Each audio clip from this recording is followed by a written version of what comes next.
was gonna go further there and I decided not to. I had my wife in my ear in that one saying, don't do it. All right. So this one is the radius on the ulna, but also the radius on the humerus. Okay? This one you want to pay a little attention to. It gets a little, it looks simple, but it gets a little, okay. So if I have the radius here, doesn't it attach to the humerus? Yes. And it also attaches to the ulna. So if I move the radius like this, it moves in both places. Okay? So what I'm going to do is I'm going to have the elbow in resting position, which is about 70 degrees, and neutral supination, pronation, maybe slight supination. The radius is here. The top part, I'm glad I used you. The top third is all muscle. So if you're up here, yeah, I'm doing an AP glide. No, you're doing soft tissue, okay? You got to be in the middle, like directly in the middle. That's the radius. The bottom third is the ulna, which is resting on the table. So this is the radial head. Usually you try to be as close to the joint line as possible, but not with the radial head. So you want to be like a couple fingers down from radial head. So you want to be here and then mid shaft. So you're going to be here, and I'm going to be moving the radius anterior towards them, posterior towards me.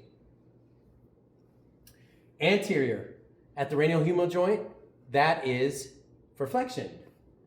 Posterior is for extension. At the radial ulnar joint, anterior is supination, posterior is pronation. Okay. And we know that because of the radius is concave on a humerus. So that's same direction. So flexion is anterior glide, extension is posterior glide.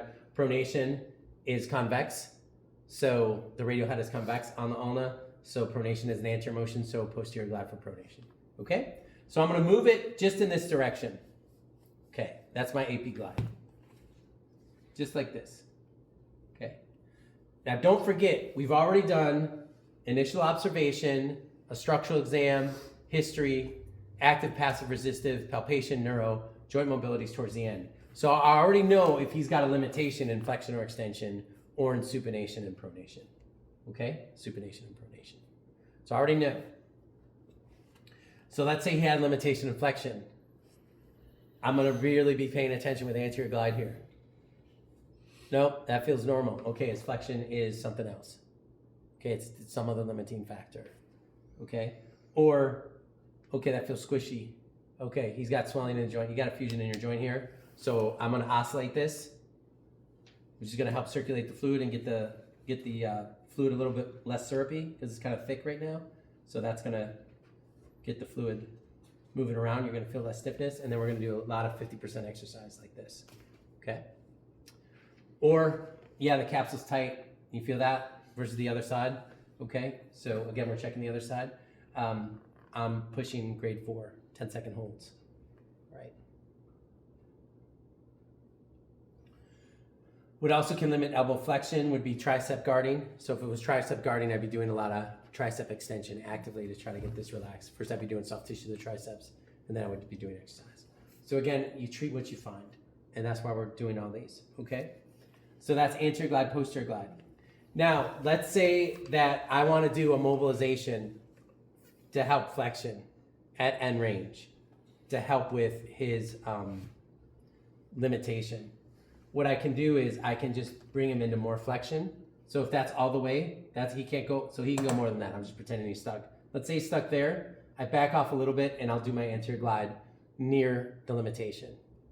Or let's say that was his full extension and it was posterior glide was limited. I'd put him in this position, back off slightly, and I would do my posterior glide here. Okay? Remember, you're on both sides of the radius, so you're not moving your fingers at all. You're pushing or pulling. Anterior glide, posterior glide. Okay? You do it in resting first, and then for treatment, if I'm treating for pain, I always just oscillate in neutral. Okay? You don't have to get on neutral for pain. That's my grade 2 oscillation right there. All right? If he's limited in flexion, I'm going to put him towards the flexion limitation. If he's limited in extension, I'm going to put him towards the extension limitation. I didn't change the supination and pronation at all. I kept this neutral. Now let's say supination, pronation is the problem. Now, again, if you're treating pain, you just oscillate neutral. But if he's limited in pronation, I'm going to pronate him to the end point, back off slightly, and then I'm going to push posteriorly. If supination is the problem, I'm going to supinate him to the endpoint, back off slightly, and then I'm going to do my anterior grade 4 glides. Okay? So I want you guys to practice about all 5 of those variations. The first one is just test it in neutral. Okay? Go to end range, go to end range. That's your joint mobility assessment. Then pretend he has pain. I want to see oscillation. That's step 2. I don't care if he has pain in supination, pronation, flexion, extension. It doesn't matter. No matter what joint you're at, you just put him in a neutral position, neutral joint position, and you just oscillate in that position because you're just treating pain and any kind of stiffness, swelling. Okay? Then he might be limited in flexion, so I'm going to push him into flexion a little bit, push him all the way, back off. Okay? Anterior glide. Change the case for extension limitation, take him all the way back off, posterior glide, then put him in neutral flexion extension and do the same thing for limitations in pronation, posterior glide, or supination, anterior glide. Okay? So when you're doing grade 4 manipulations, it's helpful to take them towards the range of limitation and then do the glide.